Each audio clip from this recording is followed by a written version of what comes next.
Hi everyone, and welcome back to the Prem Roundup. The international snooze is over, and we have an exciting weekend in the Premier League to unpack. Be sure to leave a comment below on your thoughts from this past weekend and your thoughts on the season as a whole so far. To start today's roundup, we will head quickly to the South Coast to talk about Bournemouth's massive win over Arsenal. To start, as some of you know, I am an Arsenal fan. I like to be open about that, but always try to have as much of an unbiased look at things as I can. Obviously, the big talking point for the Arsenal game is the referee again, and the sending off of William Saliba. This is now 3 games in the first 8 of the season that Arsenal have had a player sent off. And from my point of view, I do not agree that this one should have been upgraded to a red card. Ben White is in line with Saliba as the challenge is made, and they're about 45 yards away from the goal. To me, that's not a direct denial of goal-scoring opportunity, and I think the yellow card was deserved. That being said, Arsenal are 100% at fault for what happened. There's no disagreement there. Trossard never should play that ball back the way he did, and he put the entire backline in trouble with it. And I also think that Saliba never really needed to make that challenge, and he should have just tried to get straight back and get goal side as best as he could. The Arsenal players need to be smarter. You can't be doing something to let the referee have the ability to make that choice to send you off. It's silly, irrational, and just sloppy from Arsenal. Is the decision to upgrade a red harsh? In my opinion, yes. However, that is the decision that was made. Arsenal players put themselves in that situation for the referee to make a choice, and they have to live with it. To the actual game, I thought Arsenal, when they had 11 men, were very flat. They didn't really look up for it, and I honestly wouldn't have been surprised if Bournemouth won this game without Saliba being sent off. They very clearly missed Bukayo Saka. He's been so key to their creativity without Martin Odegaard. I thought Bournemouth set up great, and once Saliba was sent off, they took a hold of the game. The set-piece routine that they used for their first goal was brilliant and gave Arsenal sort of a little bit of taste of their own medicine with a set-piece goal. And then they converted the penalty to get us to the 2-0 final score. It's a massive win for Bournemouth and one that can really catapult them to a special season. For Arsenal, it's a big blow. They need to play more discipline, and the sooner they can get Saka and Odegaard back, the better. They have a massive test against Liverpool this upcoming weekend, especially without Saliba now.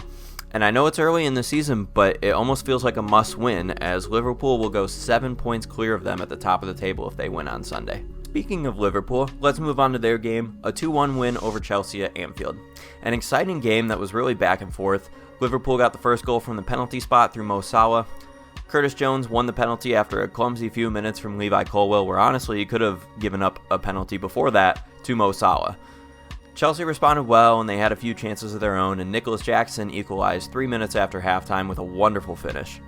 But Liverpool had a quick reply of their own through Curtis Jones, a wonderful ball in from Mo Salah, and honestly they were the 2 best players for Liverpool. It was a really good game. Liverpool were the better team and got the 3 points they deserved. This is sort of the first time I've really watched and talked about Chelsea since their opening match against Man City, and you can really tell Maresca's still playing the way he wants to play, and even though they are young, they have been really good. It's their first loss since that opening day to Man City, and I think if you give this team and the staff another year or two, they will be competing at the top of the Premier League. As the players develop and Palmer gets some more help, there's no saying where this team can go in the future, and they have a legitimate shot at finishing at the top 4 this season. I do still think they need to get their recruitment in line. I feel like they could run into some financial fair play issues down the line that may ruin some of their future.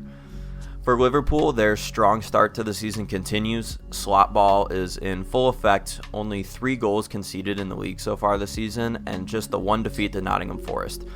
As I mentioned in my last video, they have a brutal stretch of games coming up over the next month or so, including a trip to the Emirates this weekend against Arsenal, but they are putting themselves in a strong position for it right now. Fully deserving of where they are in the league, they have been the most consistent team at the top this season so far. My only concern with Liverpool is attacking depth. Diogo Jota went off early with an injury, and it doesn't seem like Slot really trusts Darwin Núñez. If they had an injury to Mo Salah, I think it would really derail their season, as he has been so key to their attack so far throughout the season. Conversely, if an injury came to Virgil van Dijk, I would fear for a similar drop-off in their defense. These are 2 players who do not have much of an injury history at all, so I'm not too worried about that happening to them, and I hope it doesn't happen to them, as you want to see the best players play. But if a lot of pieces around them start to fall with either injury, suspension, just poor form, it may just be a bit too much for them to handle considering their upcoming fixtures that they have. On to the rest of the results from this past weekend. Tottenham 4, West Ham 1. A second half blitz from Tottenham sees them ease past West Ham. Fulham 1, Aston Villa 3. Both sides see red as Villa keeps their hot start to the season going. Manchester United 2, Brentford 1. The first win for Manchester United in over a month. Can they start to string some results together now? Newcastle 0, Brighton 1. The Seagulls head north and get all 3 points from a good Newcastle side, and Brighton have been just brilliant to start this season. Southampton 2, Leicester 3. A nightmare day for the Saints as they squander a 2-0 lead and lose in the 98th minute in a very key relegation matchup. Ipswich 0, Everton 2. Everton are 4 games unbeaten now. Is their season starting to pick up now? Ipswich currently out of the drop zone still, depending on the result of tonight's game. Wolves 1, City 2. City find a way to win again, even if it maybe shouldn't have been allowed. Nottingham Forest and Crystal Palace. That game is tonight, but I like to get my roundups out on Monday after the weekend. But I'm expecting a pretty tight game here, but based on the form to start the season, I think I see Forest winning 2-1. And quickly, just looking over the table, we've got Liverpool at the top, 21 points, 1 point ahead of Manchester City at the moment. Arsenal sitting in third at 17, tied with Villa, but better on goal difference. Brighton in fifth with 15. What an incredible start to the season they've been having. Chelsea sitting at sixth with 14 points. Very good start to the season with them. And Tottenham, with all their ups and downs, are still in seventh at 13 points. Just outside of that, Newcastle, Fulham, Bournemouth, all around the same points. Newcastle at 12, but Fulham, Bournemouth, and Manchester United all on 11 points. Manchester United currently sitting 11th in the table and in the bottom half, which is kind of funny. Moving down to the relegation fight, you got Wolves and Southampton both on 1 point, but Wolves' goal difference is 1 worse, and Crystal Palace sitting on 3 points and 18th as well. Ipswich just above them with 4 points, though Crystal Palace has a game in hand, which they play tonight. And that will conclude this week's Roundup. Don't forget to leave a like and subscribe to get a roundup of every week of Premier League action. Also, leave a comment below on your thoughts on the weekend and the season so far. Until next time, have a good one, everyone.